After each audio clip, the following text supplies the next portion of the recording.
문화적 배경으로는 헬레니즘을 들 수 있는데요. 이 알렉산더와 아우구스트 황제까지 이르는 이 굉장한 기간 가운데 이때 헬라 문명을 지칭하는 건 다 알고 계시죠.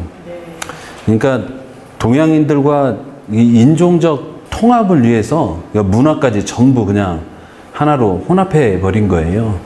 그러니까 동서양이 만난 거죠. 그래서 새로운 문화를 창조해냈어요.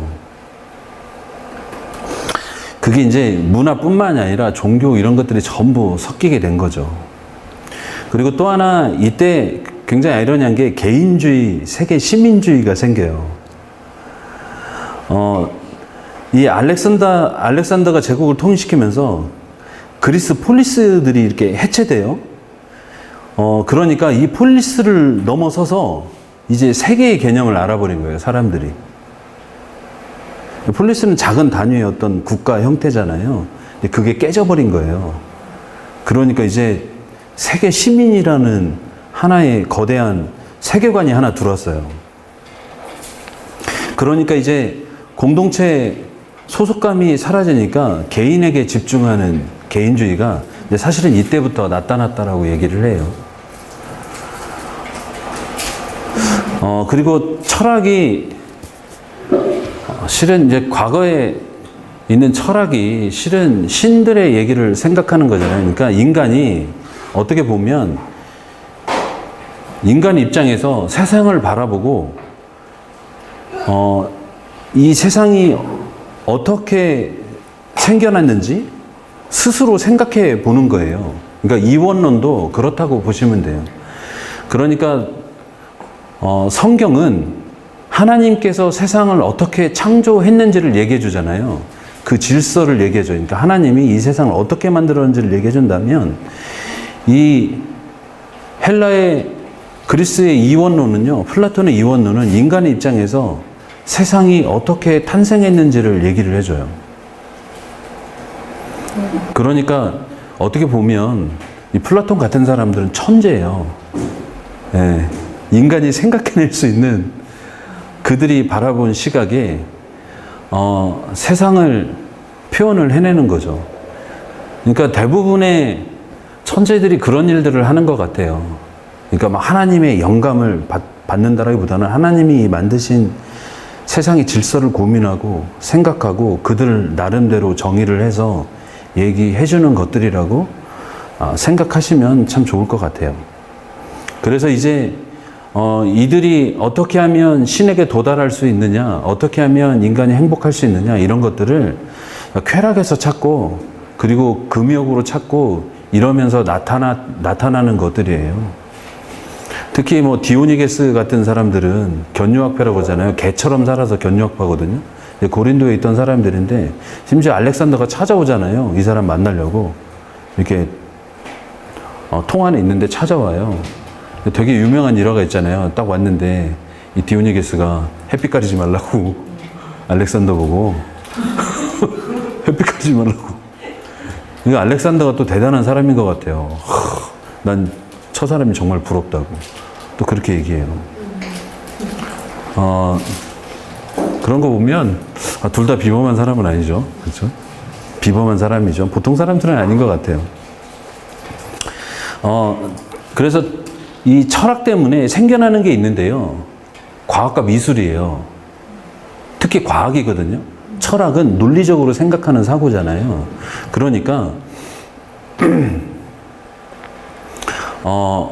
수학과 과학이 발달할 수밖에 없고, 수학과 과학이 발달하니까 어떤 일이 생기냐면 건축이 발달해요. 그리고 건축물들이 되게 딱 보면 우리가 봐도 와, 저건 대칭이 잘 맞는데? 막 이런 생각이 딱 들죠. 그리고 이때 만들어낸 조각상들, 굉장히 완벽하게 만들어내잖아요. 그러니까 남자가 가질 수 있는 가장 화려한 근육, 그리고 여자가 가질 수 있는 가장 아름다운 몸매들을 그려내요.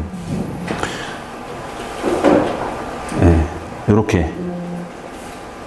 그죠? 여러분, 이 머리로 재보면 몇 개가 나와야죠? 8개가 나와야 되잖아요. 아름다운 몸, 이런 때 다 나온 거예요. 그러니까 비율로 아름다운 몸이란 8등신이다. 뭐 이런 게 이때 나온 거죠. 그럼 저 보면 한 7개밖에 안 나올 것 같죠? 몹쓸 몸. 네, 인간성의 극치. 막 이런 거.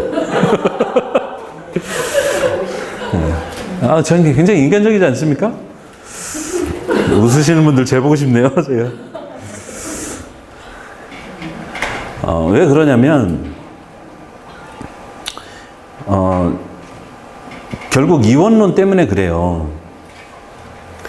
인간 편에서 가장 완벽한 것을 추구하면 어떤 것을 추구하게 돼 있냐면, 논리적으로 따지면 수학이 완벽해요. 왜냐하면 숫자가 딱딱 떨어지잖아요. 그리고 수학으로 재면 정확한 것들이 나오고, 그 다음에 정확하게 표현하는 것들이 나오거든요. 그래서 신전들이나 그리고 동상들이나 이런 것들을 그렇게 표현해내는 거예요. 그러니까 가장 완벽하고 아름답고 비율로 맞는 것들을 표현해내기 시작하니까 이런 것들이 나오고, 그런 것들이 이제 신전으로 지어지기 시작하고, 그리고 또 이런 뭐 신들의 동상이라든지 이런 것들을 만들어내기 시작하는 것이죠. 그리고 가장 완벽한 것이다, 신적인 것이다 라고 표현하는 것이에요.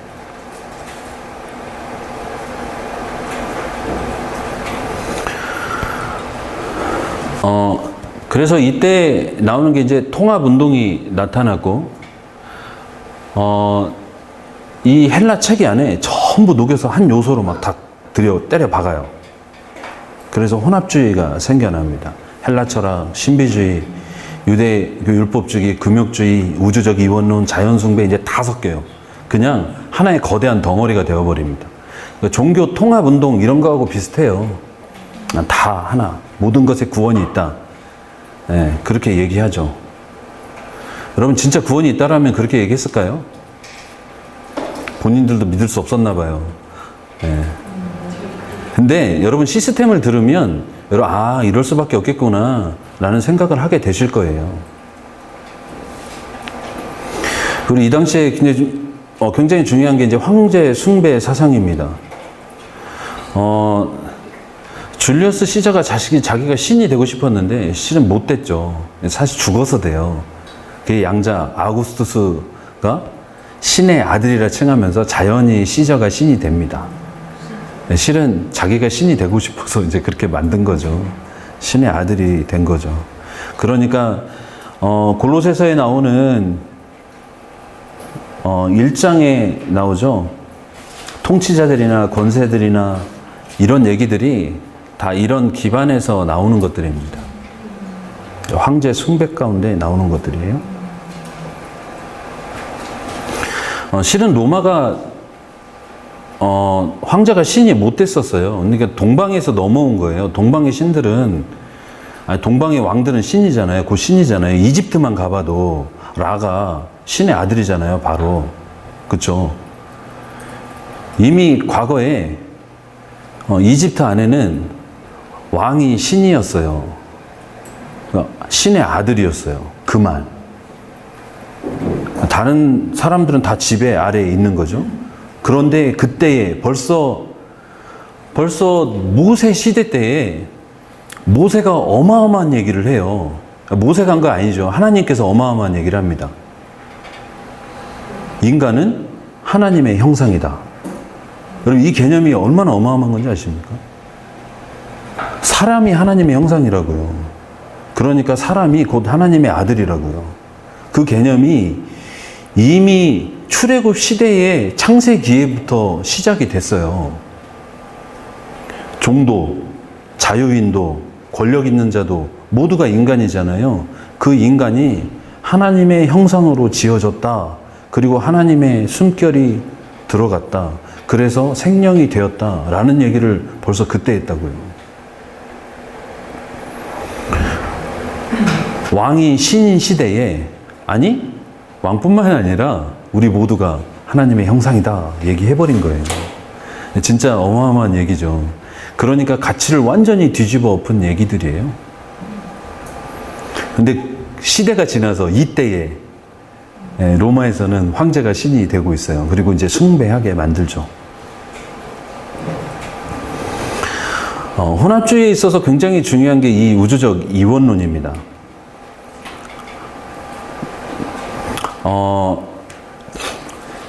이원론 둘로 나누는 거예요. 그러니까 이데아와 현상계가 있는데, 이데아는 곧 하늘이라고 보시면 되고요. 이게 영의 세계고, 그리고 현상계는 이 땅이에요. 그러니까 우리가 살아가는 세계예요. 이게 어떻게 생겼냐면 하늘에 쭉 유출설이라 그러는데, 하늘에 있는 실수로 조그만 게 유출이 딱 됐어요. 그래서 한 세계를 만들었어요. 그러니까 이게 에이온이라고 그러는데, 유출돼서 하나가 딱 돼서 한 층을 만들고, 거기서 또 유출돼서 한 층이 또 내려와요. 또 생겨요, 한 층이. 그리고 또 하나 조금 내려와요. 이게 층이 있죠? 이게 안 보이네요. 죄송합니다. 너무 아쉽네요. 이게 이렇게 층이 이렇게 있어요. 간격이 있다라는 거예요. 여기에 간격이 이렇게 있어요. 여기서 또 조금 유출돼가지고 내려와요. 조금 더 유출돼가지고 내려와요. 조금 더 유출돼가지고 내려와요. 조금 더 유출되고 와요. 그리고 더 이상 갈 수 없는 데가 여기 세계예요. 우리가 사는 곳. 그러니까 세상이 악해요? 아니면 좋아요? 엄청 악하죠. 더 이상 갈 데가 없어요. 여기 말고는. 그러니까 우리가 사는 이 세계는 변화무쌍하고, 하늘은 불변하고 영원하고, 여기는 영원하지 않고, 이런 완전한 분리를 시켜서 세계를 그렇게 생각했어요. 그러니까 이 이원론에서는 하늘에 있는 신들이 인간 사이에 개입할 수가 없는 거예요. 아니, 개입할 이유가 없는 거예요. 왜냐하면 전혀 다른 세계잖아요. 그러면 안 되는 거죠. 그런데 이 인간이 구원을 어떻게 받아요? 어떻게 받을까요?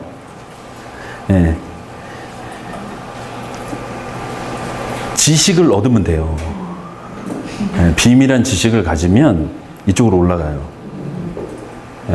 그리고 이 가득 차 있는 이 세계를 알잖아요. 그리고 이 신들에게 빌잖아요. 그럼 2층으로 가요. 그리고 또 올라가요. 또 올라가요. 또 올라가요. 이런 식으로 올라가는 거예요. 그러니까 그러니까 쉽게 얘기하면 수많은 지식들을, 신비한 지식들을 얻고 경험하게 되면 나는 구원을 얻는 거예요. 그러니까 이게 어디서 잘 나타나냐면, 고린도 교회 보면 여러분 성령의 은사가 굉장히 많이 나타나죠. 그런데 정말 신기한 건 부활이 없다라고 얘기하잖아요. 왜 그럴까요? 막 성령의 은사는 나타나는데, 여러분 성령의 은사가 인간이 스스로 경험할 수 없는 것들이잖아요. 성령께서 임하셔서 우리에게 선물로 주셔서 방언도 하고 예언도 하고 막 그런 일들을 하는 거예요. 뭐 환상도 보고 이런 거죠. 근데 이런 신적인 경험을 한다 그래서 이미 내가 세상 안에, 이제 세상이 아니라 하늘에 속했다라고 생각해 버리는 거예요. 그러니까 구원받아서 여기 있고 육신은 이제 마음껏 놀려도 된다라고 생각하는 거예요.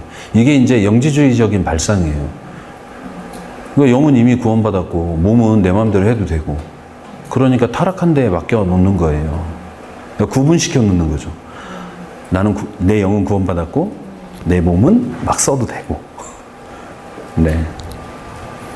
그래서 그런 신비한 경험들을 굉장히 중요한 가치로 여겼기 때문에 은사들을 귀하게 여기고, 그리고 중요하게 여기는 거예요. 실은 그리스도인에게 은사가 그렇게 중요한가요?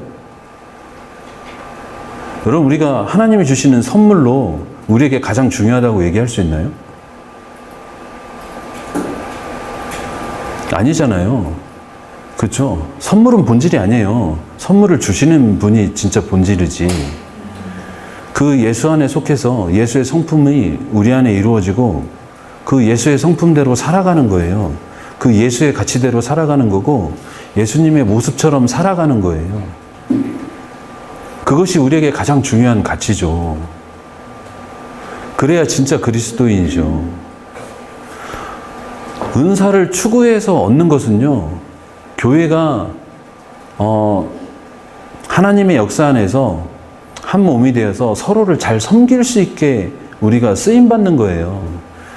그 이상을 생각하시면 굉장히 어렵습니다. 그래서 우리에게 정말 중요한 개념이 서로 사랑하는 거예요. 고린도 교회도 사랑하라고 얘기하잖아요. 그렇죠? 사랑의 정의를 얘기하잖아요. 한 장을 통째로 들여서 사랑이 먼저 무엇인지 얘기할 정도잖아요. 그런데 골로새서에서도 사랑을 언급해요. 왜냐하면 성도가 하나가 될 수 있는, 한 몸이 되어서 교회로 서로를 잘 섬기고 주님을 잘 섬길 수 있는 교회로서의 역할을 하려면 필수적인 요소이기 때문에 그래요. 그래서 사랑 안에 행할 수 없으면 은사 자체가 좋은 것 같지만 실은 굉장히 어려운 게 되어버려요. 그러니까 연장을 누구에게 맡기느냐예요. 예를 들어서 저 이런 비유 잘하는데 제가 굉장히 잘 드는 식칼이 하나 있습니다. 이거를 요리를 잘하는 우리 어머님들에게 주면 무엇을 하실까요? 집에 가서 요리하죠. 나뿐만 아니라 나의 가족을, 내 자녀를, 그리고 다른 사람들을 정성스럽게 음식을 만들어서 대접할 수 있는 일에 그 날카로운 도구를 쓴다고요. 아주 유용하게. 그런데 우리 어린 아이에게 주면 어떻게 되죠? 위험하죠. 남을 상하기 이전에 자기를 상하게 만들어요. 그러니까 연장의 문제라는 거예요. 네. 우리 안에 은사가 그래서 굉장히 뭐랄까 은사에만 집중하면 그런 일들이 벌어져요. 왜냐면 우리가 가질 수 없으니까 우리에게 매력적으로 보이죠. 그거 갖고 싶어 하잖아요. 그렇죠? 남들이 신령하게 보니까. 근데 사도 바울이 그거 신령하다고 얘기 안 하거든요. 예수님처럼 살아가는 삶, 고난 가운데 들어가서도 복음으로 살아가고 그 말씀을 증거하는 사도 바울의 그 자체의 삶이 신령한 것이다. 사도 바울은 명확하게 얘기해요. 그럼 그게 사실이지 않나요? 여러분 복음서에서도 잘 보세요. 예수님이 능력을 행하시는 것은요, 본인이 하나님이시다라는 걸 나타낼 때예요. 그런데 자기의 사명은 어디에 있냐면 그것 말고 죽으러 가는 데 있어요. 진짜 능력, 우리를 살리는 능력, 단순히 잠깐 병 고치는 게 아니라 우리의 모든 죄악을 이기게 만드는, 우리를 새롭게 하시는 그 하나님의 능력이 십자가에 있었다라고 얘기하잖아요. 그렇죠? 그렇기 때문에 우리의 능력도 어디에 있냐면 십자가에 있는 거예요. 그 복음 안에. 그 주의 말씀대로 살아가는 삶 안에 그 예수 그리스도의 성품이 우리에게 나올 때 진정한 능력들이 나타납니다. 그런데 이 우주적 이원론이 그런 걸 막아요. 왜냐하면 그런 것들을 매력적으로 보이게 만들고, 심지어 지금 우리에게도 유용한 얘기죠. 그렇죠? 교회 안에서 자꾸 그것들을 아주 귀중한 가치처럼 생각하게 만들고 그것에 빠지게 만드는 이유가 똑같이 이원론적인 사고에 있기 때문에 그렇습니다. 그런데 사도 바울은 이렇게 얘기해요. 예수가 이 모든 간격을 다 채웠다. 이게 충만인 거예요. 여기 다 채웠다라고 얘기하는 거예요. 그들에게 충만이 구원이니까. 그리고 이 충만을 채우는 것을 알아가는 게 비밀이에요. 그 비밀이 예수고, 그 예수가 여기를 충만하게 채웠다. 그러니까 다른 신이 필요 없다라는 거예요. 간단하게 요약하면 이렇습니다. 이런 개념 때문에 사도 바울이 비밀이다라고 얘기하고 충만을 언급해서 자꾸 교회의 충만이 예수 그리스도다 얘기하는 이유가 여기에 있어요. 이제 다른 게 필요 없다라는 거예요. 다른 거 끌어와서, 예수 말고 다른 거 끌어와서 더 이상 그것들로 구원 못 받은 것처럼 그렇게 살지 말라는 거죠. 거기에서 이제 벗어나라. 예수님 한 분이면 충분하다. 이제 너희에게 예수가 으뜸이다. 그분이 모든 만물을 유지하신다. 그런데 너희들이 그 만물 앞에 나가서 우상을 섬기고 이러면 되겠느냐. 이런 얘기 하는 거예요. 철학도 필요 없죠. 그렇죠? 논리적인 사고가 왜 필요합니까? 예수 그리스도로 구원이 이미 우리에게 이루어져 있는데. 여러분 인간이 아무리 고민을 해도요. 아무리 천재해도요. 따라갈 수가 없어요. 어떻게 하나님의 지혜를 따라갈 수 있습니까? 따라가지 못합니다. 여러분, 근데 인간은 그 지혜를 굉장히 탐한다니까요. 그럼 그게 창세기에서부터 나와요. 여러분, 제가 한번 찾아볼까요?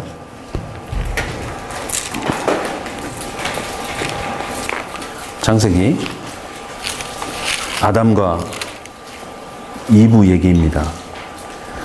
하와 얘기, 3장 6절에 나와 있어요. 그러면 성경을 자세히 읽어야 된다라는 게 이런 데 있어요. 제가 성경을 정말 창세기 많이 읽었지만 제가 이걸 안 지가 얼마 안 됐거든요. 여러분들, 하와가 우린 대부분 열매를 봤다라고 생각해요. 그쵸? 여러분도 그렇게 생각하시죠? 근데 잘 읽어보세요. 정말 열매를 봤는지. 자, 읽어보겠습니다. 시작.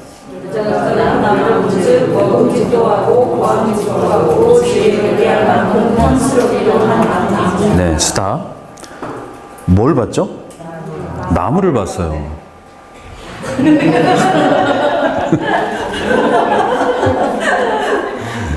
희한하죠? 그렇게 읽었는데 우린 열매 봤다고 생각해요. 근데 나무를 봤다라고 돼 있어요. 열매를 본 거하고 나무를 본 거하고 굉장히 큰 차이가 있습니다. 열매는 따먹으면 사라지는 거잖아요. 근데 나무는 열매를 계속 내는 거예요. 이런 가치로 본다면 이 하와는요, 지혜롭게 만들어주는, 그러니까 하나님처럼 되게 만드는 그 나무 자체, 그 근원을 봤다라는 얘기예요. 그리고 그걸 취하고 싶었던 거예요. 단순히 열매가 아니라는 얘기죠. 그러니까 그걸 계속 갖고 있으면 내가 하나님처럼 되겠다라는 생각을 했다라는 거예요. 그러니까 하나님처럼 되는 지혜를 얼마나 탐했는지를 창세기에서부터 벌써 보여주고 있죠. 이 이원론을 잘 알려주는 영화가 있어요. 여러분, 2014년에 이 릭베송이라는 감독이 영화 하나를 만들거든요. 여기에 그 최민식이 나옵니다. 최민식. 우리 유명한 배우 최민식. 이 영화를 보면 이원론에 아주 충실하게 만들어서 만든 영화라는 걸 잘 알 수 있어요. 인간의 뇌를 10% 쓰면 보통 사용량이래요. 여러분, 시간이 되면 한번 보세요. 24%, 그러니까 뇌를 쓴다라는 것이 깨닫는다는 거예요. 알아간다라는 거예요. 근데 이 영화 주인공이 무엇 때문에 뇌를 이렇게 쓸 수 있냐면요, 마약을 이 뱃속에 넣어갖고 운반을 해요. 그런데 이 마약이 배 안에서 터져요. 그래서 세포 안으로 들어갑니다. 그래서 신비한 체험을 하게 되죠. 그렇죠? 그러면서 이제 신이 되어가는 과정이에요. 그러니까 이 한계를 뛰어넘는 액션의 진화가 생긴다 그러잖아요. 뭐 액션의 진화긴요, 신이 되는 진화죠. 이 여자가 결국엔 뭐가 되면요, 무소부재한 사람이 돼버려요. 어디에나 있는 사람이 돼버립니다. 인간의 뇌를 100% 다 썼을 때. 네. 근데 이 안에 되게 많은 게 담겨져 있어요. 그러니까 변할 때마다 비밀한 것 하나씩을 깨닫기 시작해요. 그리고 능력이 생겨요. 그러면서 신이 되어가는 과정을 보여줘요. 지극히 이원론적인 사고로 영화 만든 거예요. 그러니까 신이 어떻게, 이원론적 사고로 어떻게 구원받고 어떻게 신이 되어가는지 알려면, 알고 싶다 그러면 이 영화 보시면 돼요. 네. 나중에 이제 저 우주 끝까지 갑니다.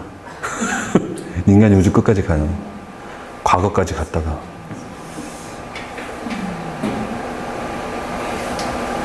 한번 보시는 걸 추천해 드립니다. 그리고 이때 키벨레 여신을 많이 섬겼는데요.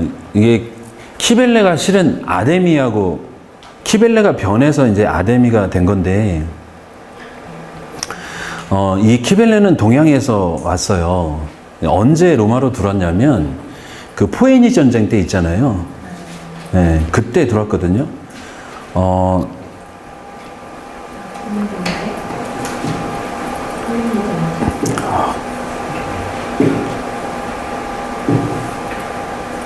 죄송합니다. 갑자기 기억이 안 나가지고.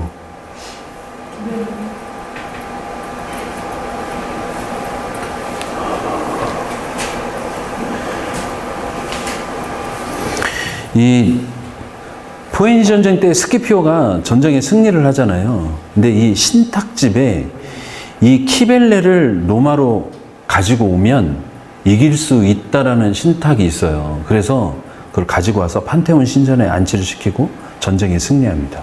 그러니까 로마를 전쟁에서 승리하게 만든 신이잖아요. 그래서 이 신을 섬기는 것이, 키벨레를 섬기는 것이 로마 전역에 이제 퍼지고, 네, 이게 아뎀이고 이게 키벨레입니다. 이게 이렇게 변한 거예요. 이게 아뎀이니까. 여러분 얼마나 많이 섞였는지 아시겠죠? 이게 저렇게 자연스러운 여신이 이렇게 변했다라는 거예요. 그러니까 많은 것들이 계속 혼합돼서 형체를 알아볼 수 없는 정도의 여신이 되었다라는 거죠. 로마 마드리드 광장에 가면 이렇게 이 키벨레 여신 동상이 있습니다. 신대지의 여신이고요. 네.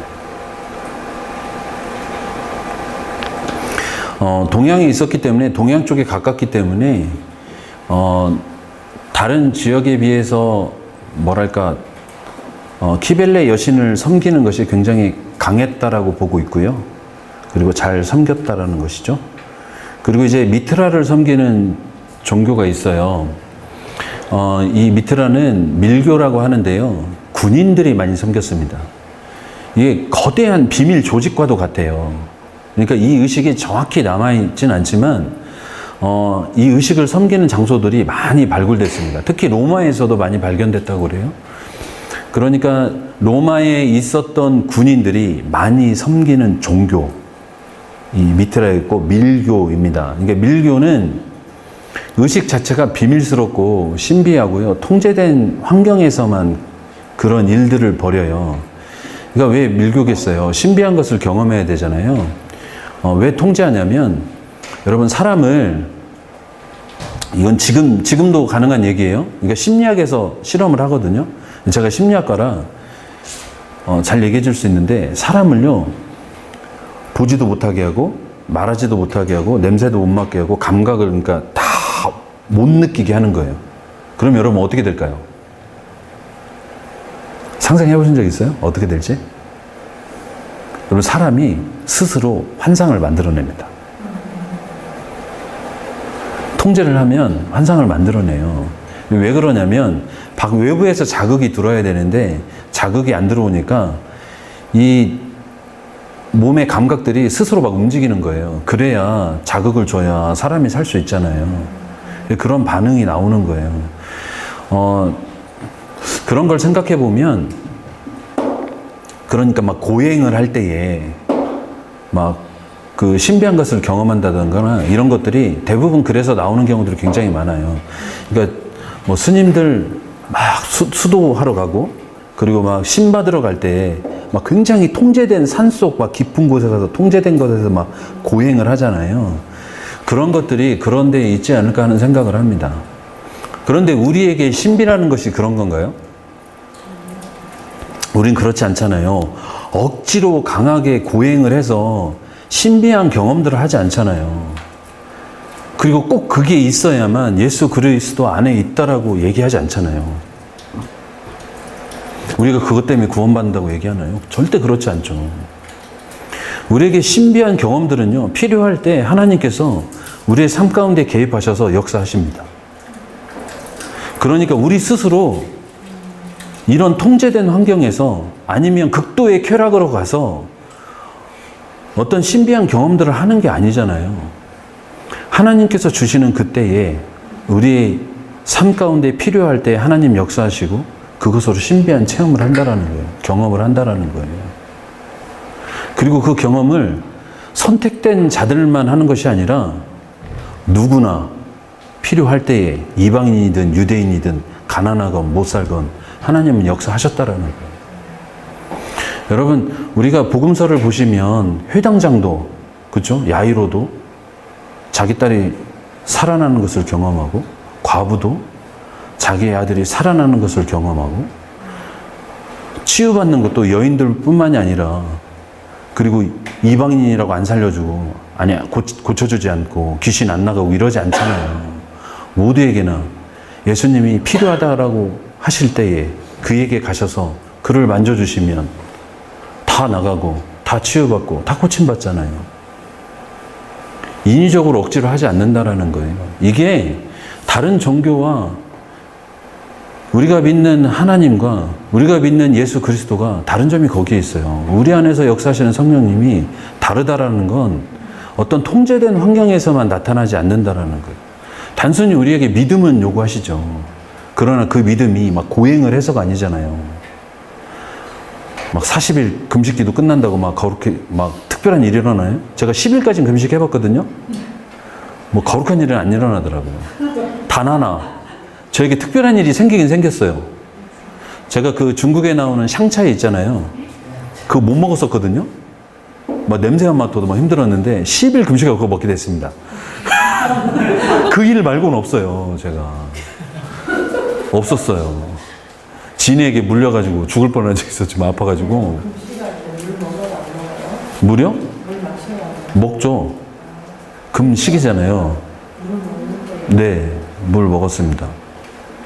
물만 먹었습니다.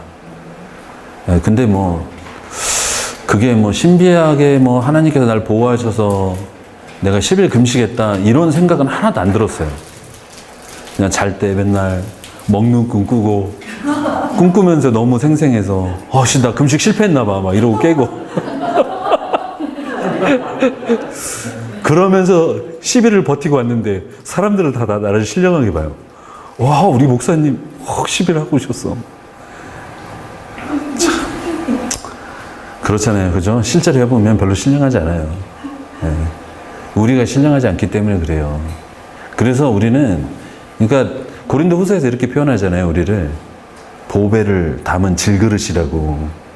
그죠? 우리는 질그릇이에요. 깨지기 쉬운 질그릇. 어느 때나 그냥 보화가 사라지면 쓸데없는 그런 그릇과 같은 존재들이잖아요. 우리 안에 보화 예수 그리스도가 있기 때문에 우리가 존귀하고, 그리고 우리 안에서 역사하시니까 그런 은혜들을 우리가 누리는 것이지, 예수 그리스도의 은혜 없이 우리가 어떻게 그런 경험들을 합니까? 억지로 신비한 것들을 만들어내지 마세요. 그리고 가능하다면, 우리가 음성 듣는 단체잖아요, 그렇죠? 안 들리면 안 들린다고 하세요. 굳이 막 만들어내가지고 막 얘기하려고 그럴 필요 없잖아요, 그렇죠? 솔직할 필요가 있어요. 안 그러면 내가 생각하는 것들 얘기할 수밖에 없어요. 물론 하나님은 좋으셔서 그것도 들어주세요. 전도행 가면 다 알잖아요, 그렇죠? 네. 막 정말 힘들 때 저희 좋은 교회 보여요. 저 교회 주님께서 우리를 가라고 하십니다 막 얘기하거든요. 근데 하나님께서 불쌍히 여기셔서 보내요, 또. 네. 하나님 음성 주셔서가 아니죠. 우리가 지치고 힘든 걸 알기 때문에 보내주시는 거죠. 저는 그렇게 이해했어요. 제가 전도행하면서 느끼는 게 그런 거였어요. 우리에게 신비한 것이 필요한 게 아니라 그 신비를 가지고 있는 예수 그리스도가 필요합니다. 그것을 사도 바울이 그래서 강하게 얘기하는 거예요. 그 비밀, 그 충만, 예수 그리스도다.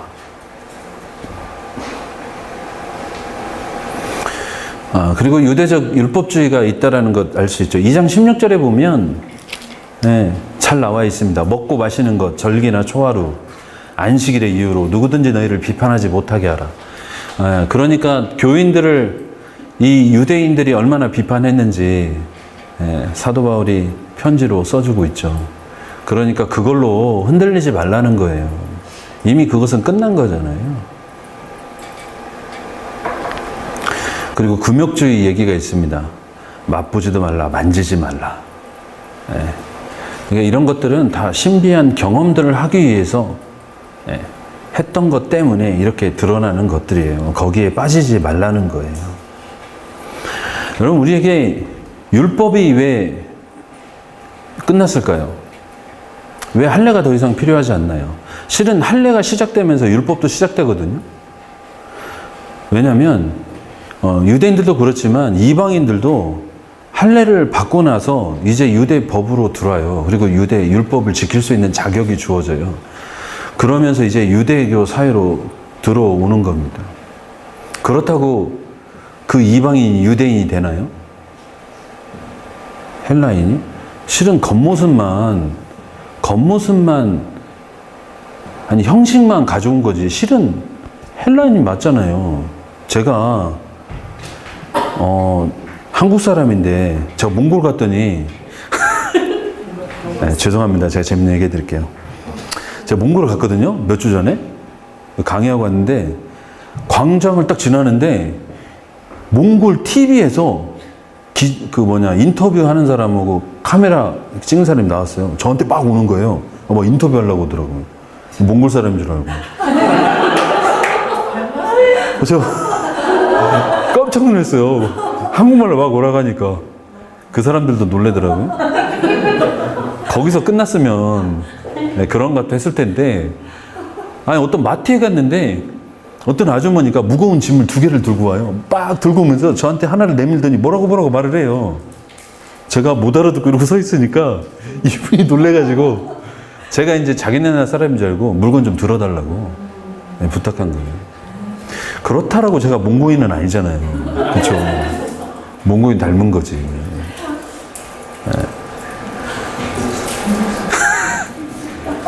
아, 참. 제가 그때 깨달았습니다. 아, 사람에게 정체성이 이렇게 중요하구나.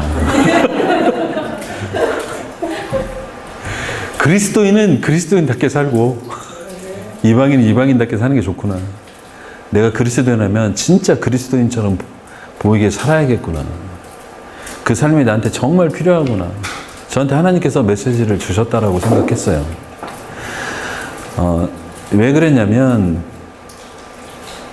여기서 이런 얘기 하면 안 되는데, 근데 나왔으니까 할게요. 제가 실은 말씀 연구하면서 지금 거의 한 1년간 굉장히 고민이 드는 게 있어요. 연구는 하지만 변하지 않는 저를 볼 때 소름이 돋게 놀랄 때가 있거든요. 난 지금까지 뭐 했지? 나는 왜 말씀을 연구하고 있지? 실은 내가 정말 참 그리스도인이 되려고 실은 말씀을 연구하고 나를 참 그리스도인답게 만드는 예수님이 누구인지 그리고 내 안에서 어떻게 역사하시는지 나한테 적용하고 살아가게끔 하는데 내가 맨날 연구만 하고 있고 살아가려고 하지 않는 나를 발견할 때 정말 깜짝깜짝 놀랄 때가 있어요. 연구한다고 자연적으로 우리가 그리스도인이 되지는 않아요. 연구한 그 원리대로 우리가 살아갈 때에 우리가 진정한 그리스도인이 됩니다. 그리고 그 예수 그리스도의 가치가 얼마나 우리에게 중요한지 알 수 있고 우리의 삶에 얼마나 능력이 있는지를 우리가 체험할 수 있다는 것이죠. 그렇기 때문에 연구로만은 부족합니다. 율법으로는 안 돼요.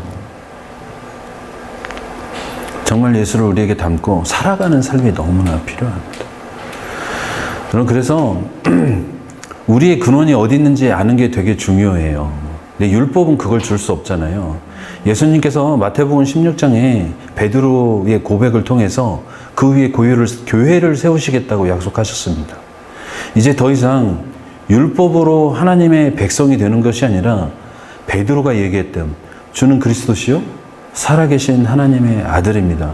그 고백을 하고 예수를 믿는 모두에게 교회 안으로 들어오는, 그러니까 하나님의 백성이 되는 은혜를 이제 주겠다라고 이미 선언하셨어요. 여러분, 그 사건이 단순한 사건이 아니에요. 이제 할례를 뛰어넘는 사건이에요. 왜냐하면 이게 창세기 17장의 모티브를 놓고 고백했기 때문에 그렇습니다. 창세기 17장에 할례를 얘기할 때 아브람을 아브라함으로 바꿔주시잖아요. 이름을 바꿔주세요. 그리고 할례를 베푸세요. 그리고 대대로 언약의 표징이 되리라 라고 말씀하십니다. 그러니까 거기에서부터 이제 하나님의 백성이 나오는 거예요. 그런데 이 베드로가 고백을 할 때 베드로의 이름을 바꿔주세요. 시몬에서 너는 베드로라 라고 얘기하죠. 그리고 이 고백 위에 내가 교회를 세울게.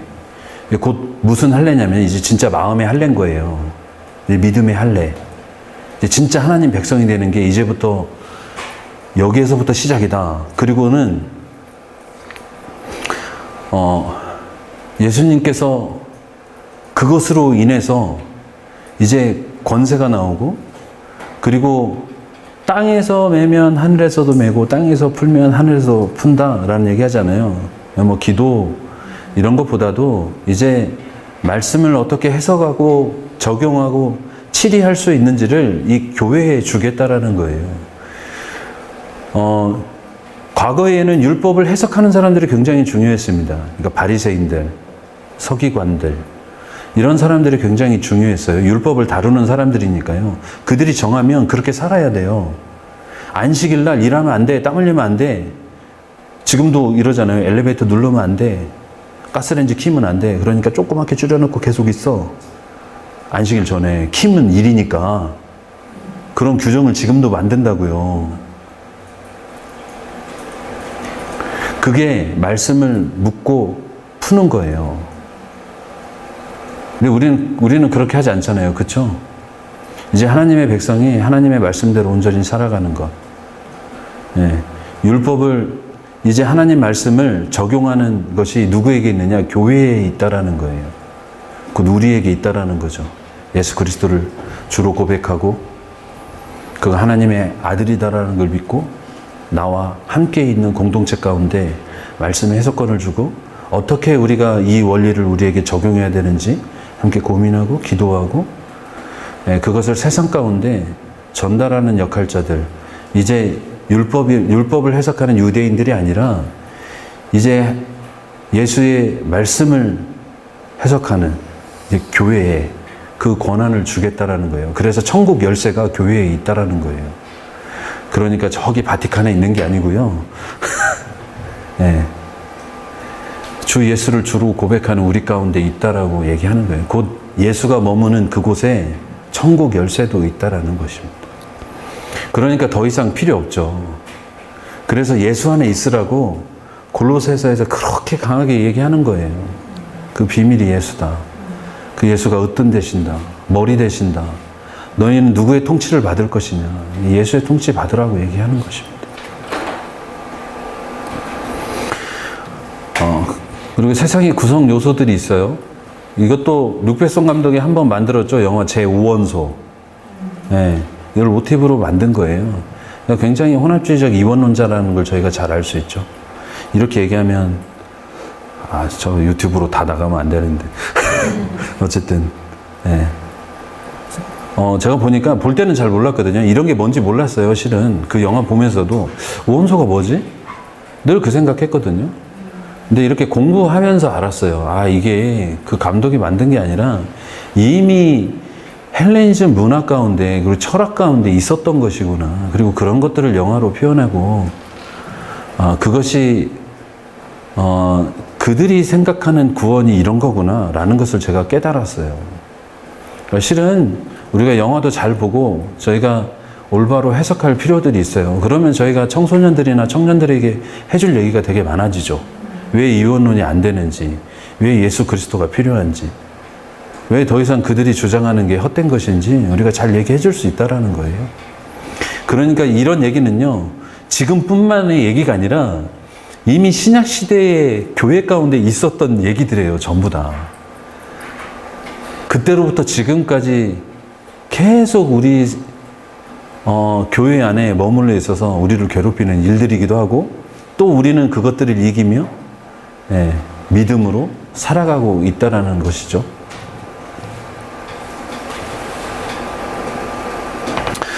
교회는요 언제냐면 바울이 3차 전도여행 때 에베소에서 머물면서 2년간 복음을 전하잖아요. 그때 에바브라가 듣고 돌아와서 교회를 세운 것으로 봅니다. 물론 오순절 때에 부르기아 사람들이 왔다고는 하지만 그때 와서 생겼을 가능성은 좀 굉장히 희박해요. 만약에 그때 세워졌다라 그러면 아마도 누군가가 사도 바울에게 더 먼저 나오지 않았을까 하는 생각이 굉장히 있어요. 이제 글들을 이렇게 성경을 계속 읽고 연구하다 보면 이제 그런 것들이 조금씩 생기거든요. 그러니까 벌써 사도 바울의 노년 때잖아요. 노년 때인데 그때에 쓰여진 책으로 보면 굉장히 막 깊은 얘기를 하는 게 아니라 굉장히 초신자적인 얘기를 하고 있기 때문에 그럴 가능성이 높다라는 생각을 참 많이 합니다.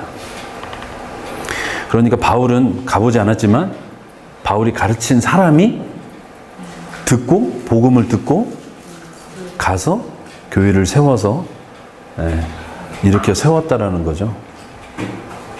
그러니까 중요한 사람은요, 에바브라도 중요하지만 실은 에바브를 가르친 바울도 중요해요. 그리고 바울이 어떻게 사느냐가 더 중요한 이유는요, 그리고 그가 무엇을 하고 살아가느냐가 더 중요한 이유가 거기에 있어요. 왜냐하면 가르친 사람이 바울이잖아요. 그래서 바울 자신의 얘기를 지금도 어떻게 살아가는지 얘기하고 있는 이유가 거기에 있습니다. 교회 구성원들의 인물들은 에바브라, 아키포, 라우디아계 룸바와 그 가정교회 오네시모, 그 다음에 빌레몬도 나오죠. 그리고 계층으로는 종, 주인, 그리고 헬라인, 유대인, 할레파, 무할레파, 야만인, 수구디아인 이런 거 언급하는 거 보면 유대인을 비롯해서 많은 인종들이 이 골로새 지역에 많이 들어와서 살고 있다는 것을 저희가 잘 알 수 있습니다. 교회의 강점은요, 그리스도 안에 신실한 형제들이라고 바울이 얘기하고 있다는 것이고요. 소망으로 인해서 믿음과 사랑이 잘 나타나고 있다는 것이고요. 특히 빌레몬 얘기할 땐 그의 사랑이 잘 나타나고 있는 걸 잘 얘기하고 있죠. 그리고 온 천하에서와 같이 이 복음이 열매매어 함께 같이 자라나고 있다는 얘기를 해줌으로 인해서 골로새 교회도 복음으로 계속 세워져 가는 얘기라는 것을, 교회라는 것을 잘 얘기해주고 있습니다. 그리고 또 교회가 멀리 작은 소도시지만 또 지역 교회가 있어서 잘 연합할 수 있는 어떤 형태의 교회가 있다라는 것이고요. 또 많은 동역자들이 그들을 알고 있다라는 것이고, 필요에 따라서 그 교회가 하는 일들을 결정할 수 있다라는 거예요. 예를 들면 이거죠. 빌레몬서를 보냈을 때 이 오네시모를 어떻게 결정하느냐라고 할 때에 바울만 결정한 것이 아니라 바울과 함께 있는 동역자들에게도 이 얘기를 했고, 그러니까 중추적인 사람들이죠. 그 사람들과 이야기를 함께 나눴고 얘기를 했다라는 것을 저희가 잘 알 수 있어요. 그래서 이 동역자들이 굉장히 중요합니다. 그러니까 바울도 혼자 모든 걸 결정하지 않는다라는 것을 이 동역자들을 통해서 얘기를 잘 해주고 있어요. 근데 이곳의 문제점은 제가 얘기했듯이 거짓된 가르침이 있죠. 그것들이 이 헬라 이원론에 관계된 이 혼합주의적인 것들이고, 그 다음에 유대교적인 전통들입니다. 그것들로 인해서 교회가 굉장히 어렵고, 또 정욕과 죄악된 삶은 당연히 드러나죠. 원래 이 여신들 섬길 때는요, 광란의 축제가 있어요. 그러니까 아데미 신전의 축제하면 막 그 신전 여사제들과 성관계하고 이런 것들이 포함되어 있습니다. 특히 고린도 얘기는 이런 것들이 잘 나타나죠. 그리고 관계 속에서의 미성숙함들이 있습니다. 그러니까 좀 더 사랑으로 하나 되어야 될 필요성, 그리고 서로에게 진리를 말해줘야 될 필요성이 있는데, 자꾸 이런 과거에 본인들이 섬겼던 것들을 얘기했다라는 것들을 본문을 보면 저희가 잘 알 수 있습니다. 서신서의 틀을 따라서 바울이 잘 얘기하고 있고요. 그러니까 그 당시에 썼던 서신의 형태를 가지고 얘기하고 있습니다. 이 골로새서는 만물의 으뜸이신 예수 그리스도를 잘 나타냅니다. 그러니까 딱 주제가 이거예요. 예수 그리스도는 만물의 으뜸이시다. 그가 교회의 머리이시고 으뜸이시고 만유를 다 다스리시는 분이시다. 더 이상 다른 것이 다 필요 없다. 이제 너희가 믿었으니 다른 것에 의존하지 말아라. 그리고 그 다른 것과 함께 주를 섬기지 말아라 하고 얘기하고 있습니다. 그래서 그들이 가지고 있는 거짓 가르침에 대한 문제를 다루고요. 특히 2장에서 잘 나타나고 있죠. 그리고 그들에게 어떻게 대처해야 되는지 얘기해주고 있습니다. 그리고 3장부터는 그리스도를 따르는 그리스도인의 합당한 삶이 무엇인지 명령으로 잘 얘기하고 있고요. 그리고 또 그들뿐만이 아니라 바울뿐만이 아니라 많은 사람들이 고린도 교회와 함께하고 있다는 것을, 그리고 그런 소식들을 전해 듣고 함께 교회를 세우고 싶다라는 것을 많은 동역자들의 명단을 통해서 얘기해주고 있습니다.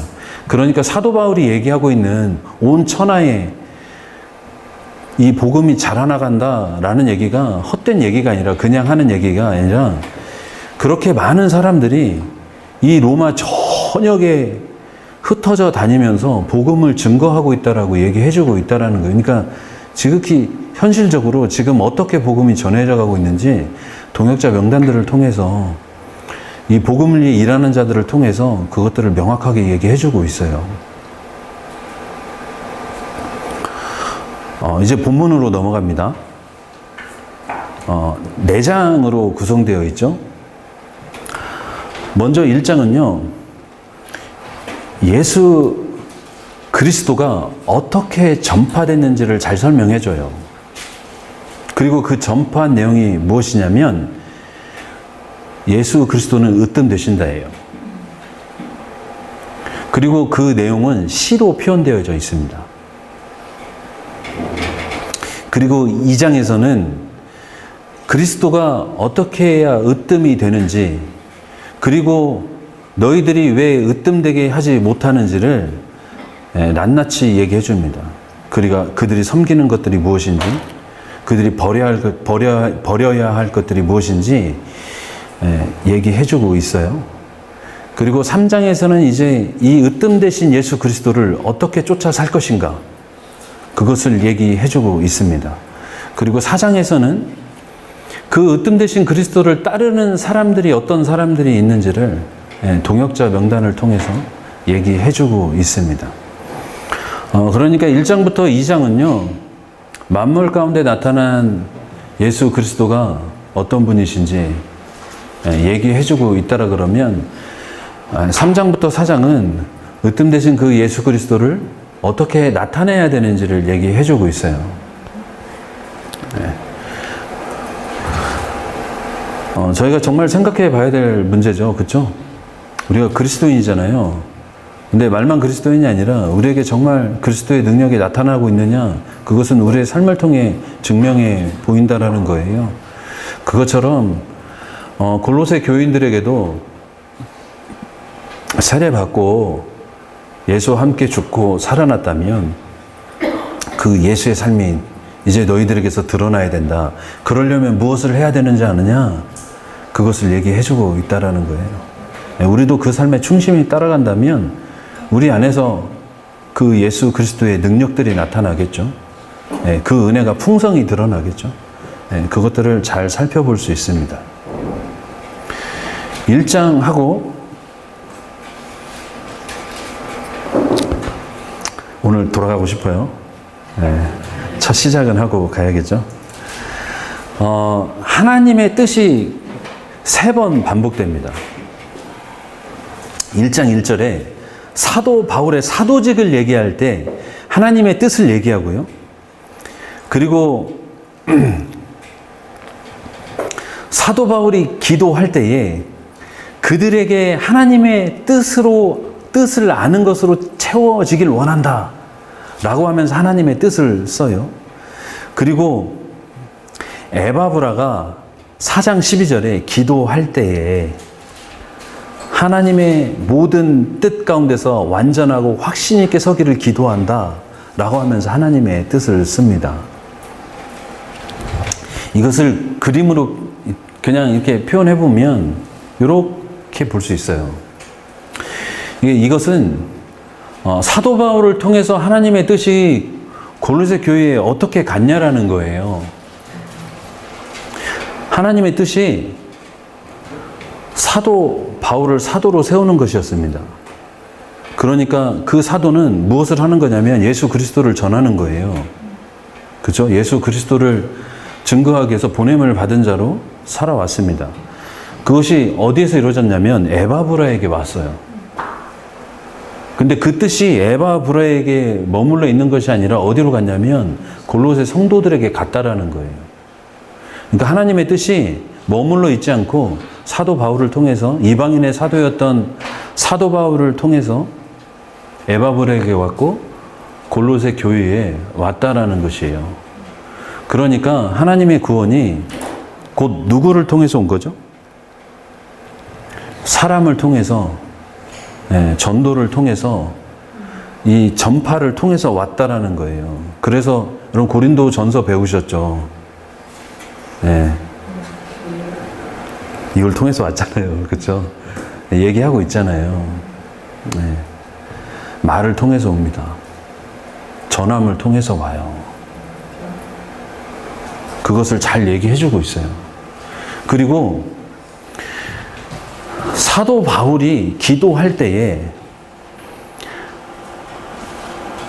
누구에게 기도하죠? 하나님께 기도하잖아요. 그러니까 하나님의 뜻이 이루어지기를 위해서 기도하는데 그것을 하나님께 기도한다라는 거예요. 그렇죠? 자기가 이루기 위해서가 아니라 하나님의 뜻을 이루기 위해서 기도하죠. 그리고 그 뜻이 무엇이냐면 자기의 사명, 예수 그리스도의 뜻을 아는 것이 골로새 성도들에게 임하기를 기도한다라는 거예요. 그런데 똑같은 형태로 되어 있어요. 에바브라는요. 에바브라도 똑같이 무엇을 위해 기도하냐면요. 여기는 하나님의 뜻으로 되어 있잖아요. 사도 바울은 하나님의 뜻 아는 것이라고 했어요. 그런데 에바브라를 얘기할 때는요. 하나님의 모든 뜻 가운데서 완전하고 확신 있게 서기를 기도한다라고 얘기하고 있어요. 그러니까 사도 바울 자기가 기도하는 것보다 에바브라가 훨씬 더 많이 너희를 위해서 기도하고 있다를 표현하고 있어요. 이건 굉장히 의도적인 거죠. 그러니까 골로새 교인들을 치리한 사람이 누구죠? 에바브로죠. 앞으로는 에바브로예요. 그러니까 골로새서를 잘 읽어보면요. 어떤 면에 있어서는 꼭 목회서신 비슷한 면도 있어요. 에바브라를 잘 세우기 위해서 사도 바울이 치밀하게 글을 쓰고 있는 것을 알 수 있습니다. 그러니까 사람을 세우는 데 있어서도 사도 바울이 어떻게 하고 있는지를 이 서신을 통해서도 굉장히 잘 드러나요. 그 한 사람이 그 교회를 잘 감당하고 잘 서가게 할 수 있도록 얼마나 고민하고 기도하고 이 글들을 쓸 수 있는지 알 수 있습니다. 여러분, 그런데 이 에바브라도 자기의 뜻을 구하는 것이 아니라 하나님의 뜻을 구해서 그 뜻이 이루어지길 기도해요. 여러분, 그렇다면 우리가 한번 적응해 볼 필요가 있겠죠. 우리는 어떻게 하는지.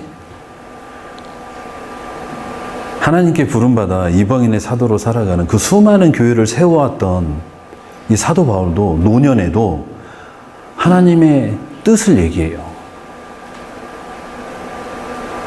그리고 그에게 배웠던 에바브라도 자기가 세운 교회를 얘기할 때도 하나님의 뜻을 구한다라고 얘기합니다. 여러분, 우리가 가끔은 때로 너무나 우리의 뜻을 쉽게 얘기하지 않나라는 생각을 안 할 수가 없게 되는 것 같아요. 교회에서 어떤 결정을 할 때 우리가 기도하며 하나님의 뜻을 알기 이전에 우리가 너무 쉽게 우리의 뜻들을 얘기하지 않나요? 저는 말씀을 연구하면서도 그런 적이 정말 많은 것 같아요. 지금도 막 수없이 많이 떠올라요. 제 뜻을 얘기했던 걸.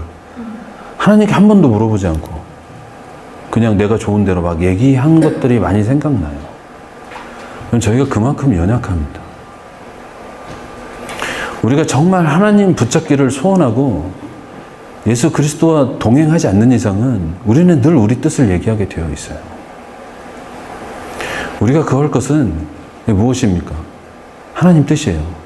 곧 이 삶은 무엇이냐면 하나님 음성을 듣는 삶하고 아주 밀접한 관련이 있어요. 여러분, 우리가 왜 도대체 하나님의 음성을 듣죠? 하나님의 뜻을 알기 위해서 구하는 거잖아요. 다른 무엇이 아니라 하나님, 지금 이때에 하나님께서 말씀하시는 것이 무엇입니까? 하나님, 지금 우리가 이 일을 행해야 될 때에 하나님, 우리가 이 일을 어떻게 행하기를 원하십니까? 그것을 물어보는 것이잖아요.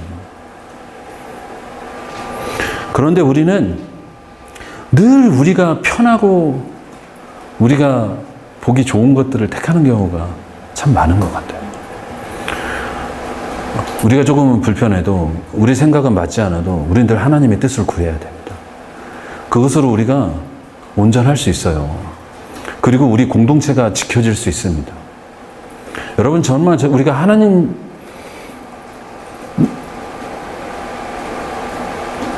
하나님께 순복된 사람이라면 우리가 전부 다른 음성을 들어도, 우리가 정말 생뚱맞은 얘기를 해도 우리는 안전할 수 있어요.